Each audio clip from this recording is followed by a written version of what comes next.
maalinimo axada 3 luulyo 2022 ayay ka anbabaxeen madaarka caalamiga ah ee aadan cadde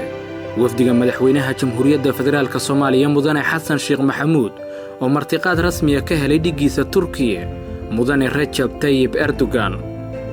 booqashada madaxweynaha jamhuuriyadda ee Turkiye oo ay ku weheliyeen wafdi ballaaran waxa uu ujeedkeedu ahaa xoojinta xiriirka walaalnimo iyo horumarinta iskaashiga dheefwadaag ee muddada dheer ka dhaxeeyay labada dal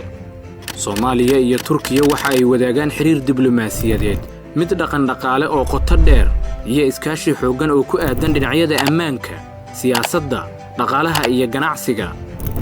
adduun lacageed oo gaaraya 1 bilyan oo dollarka Mareykanka ah ayay dawladda Turkigu ku bixisay arrimaha gargaarka iyo samafalka bini'aadanimo ee Soomaaliya 10 sano ee la soo dhaafay halka xiriirka ganacsiga labada dal uu gaaray heerkii ugu sarreeyay sanadihii u dambeeyay waana tan sababta madaxweyne Xasan Sheekh Maxamuud u doorbiday in booqashadiisa labaad ee meel ka baxsan dalkiisa ay noqoto wadanka aynu walaalaha nahay ee Turkiye casirliqi ayay caga dhigteen garoonka caalamiga ah ee caasimadda Ankara madaxweynaha jamhuuriyadda iyo wafdigiisa oo soo dhaweyn diiran kala kulmay xukuumadda Turkiye mas'uuliyiin ka tirsan safaaraddeena Ankara iyo qaar ka mid ah diblomaasiyiinta dalalka caalamka u fadhiya halkaasi kulankiisii ugu horreeyay madaxweyne Xasan Sheekh Maxamuud waxa uu la qaatay ganacsatada ardayda iyo jaaliyadda Soomaaliyeed ee ku nool dalkaasi kuwa oo la wadaagay caqabadaha ku gadaaman ku noolaashahooda Turkiye fursadaha ay haystaan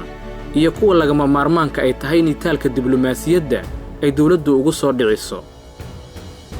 madaxweyne Xasan Sheekh Maxamuud oo ardayda ganacsatada iyo jaaliyadda warbixin ka siiyay xaaladda guud ee dalka oo uu xaqiijiyay inay ka go'an tahay mudnaansiinta xasilinta amniga kobcinta dhaqaalaha maalgashiga shaqo abuurka iyo dhab u heshiisiinta bulshada Soomaaliyeed ayaa dhanka kale u sheegay in dawladdu ay ahmiyad gaar ah siinayso xalinta tabashooyinka ay qabaan isagoo kula dardaarmay dhowridda xeerarka iyo shuruucda dalka ay ku nool yihiin 5 luulyo 2022 madaxweynaha jamhuuriyadda federaalka Soomaaliya mudane Xasan Sheekh Maxamuud waxa uu booqday xarunta safaaradda jamhuuriyadda Soomaaliya ee dalka Turkiye oo kula kulmay madaxda safaaradda diblomaasiyiinteena iyo howlwadeennada ka howlgala halkaasi oo soo bandhigay hanaanka shaqo ee safaaradda iyo adeegyada ay u fidiyaan muwaadiniinta Soomaaliyeed ee ku dhaqan Turkiye madaxweyne Xasan Sheekh Maxamuud ayaa u sheegay mas'uuliyiinta iyo howlwadeennada uu la kulmay in dawladdu qorshe cad ka leedahay horumarinta hanaankeena diblomaasiyadeed ee guunka ah si waafaqsan aragtida madaxweynaha ee Soomaali dunida heshiis la ah waxa uu faray inaysan hurdaladin inta muwaadin Soomaaliyeed oo dalkan ku nool dareemayo baahi dawladeed oo iyaga ku xiran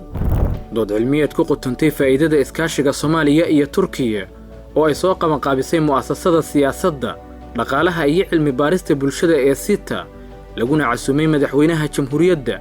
ayuu ku soo bandhigay faa'iidooyinka mugga leh ee laga dhaxlay iskaashiga Soomaaliya iyo Turkiye kuwa oo horseeday xiriir siyaasadeed bulsho iyo mid dhaqan dhaqaale oo ay wadaageen labada shacab iyo labada qaran kuwa oo badankood heshiisyada lagu fuliyay qalinka lagu duugay meerto hogaamintiisii madaxweynaha sideedaad ee jamhuuriyadda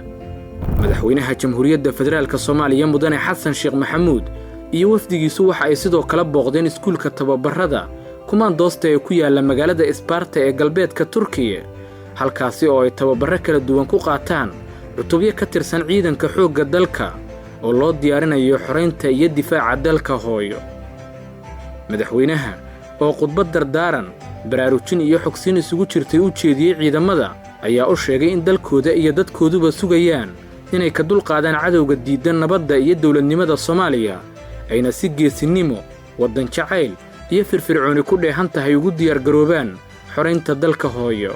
waa idinku faanaynaa markaad soo noqotaan dalka timaadaan dhawaan haddii alla yidhaa xaggana waa ku kulmi doona waa idinla joogna frontigaan idinla joogaa ilaahay idankiis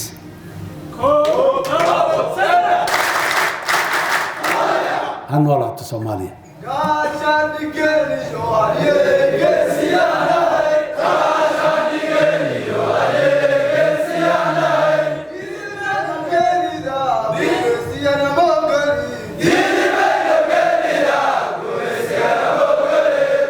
annaga markaan waxaa naga go'an aniga iyo dawladda aan madaxda ka ah